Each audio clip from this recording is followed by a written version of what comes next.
Dana, what a fascinating excerpt you draw from in the procrastination economy text. Like Matt this week, you're finding a lot there, and others, of course.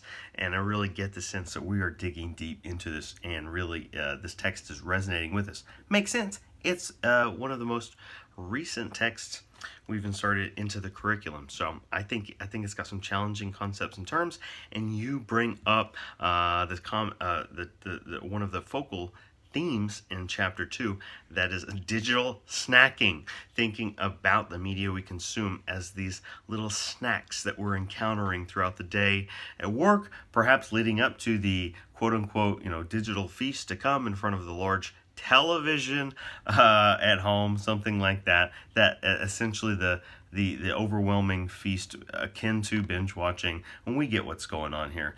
But this is a great question and a real challenge you bring up. Your question might be the next viral movement. Talk about your digital snacks. You have stolen a future discussion question that I think we could plug into so many of our courses, right? And really get people hungry to respond, right? Munching on their own possible answers, and I'll try to stop that. The beginning of this chapter 2 is so rich. Let me kind of sample an excerpt for us, and I'm really doing myself there. He.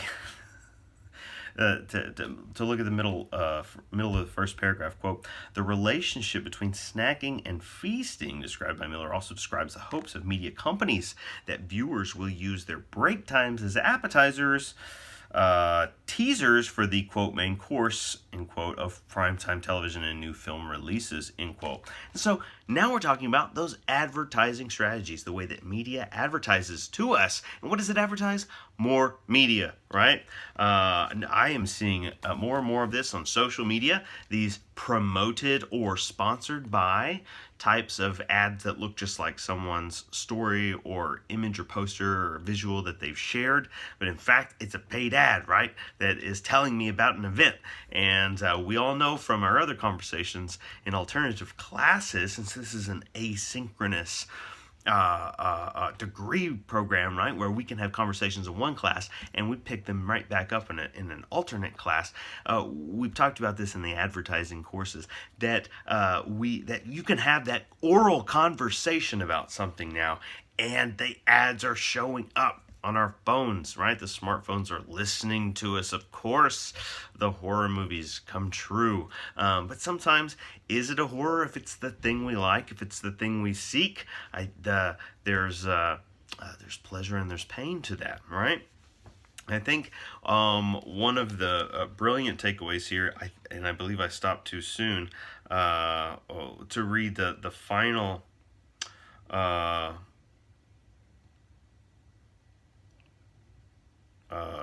the final sentence of that paragraph, quote, "Digital content designed for the workplace is sustainable. That helps certain people cope with the demands of their workday," end quote. So looking at page 36 of Tussie's text there.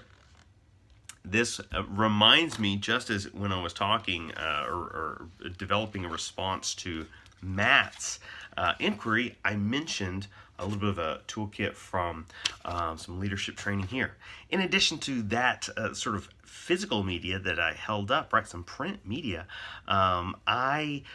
this organization has little pop-up videos that pop up on the network, on all of our work computers. And so we're getting these little digital snacks, little reminders about leadership ins and outs and things of that nature.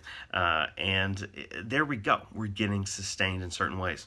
As a media studies scholar, professor, and so on, I'm getting to digitally snack as well through the creation of media. We're both achieving educational goals, but also meeting personal needs through that integration of technology. We talk about in the communication degree creating, crafting, learning how to manage a positive digital footprint.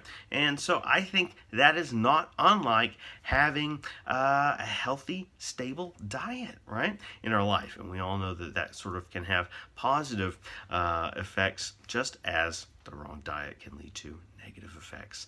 Okay, so that's yeah, that's a couple of morsels from my plate, and appreciate the prompt, Dana. Thank you.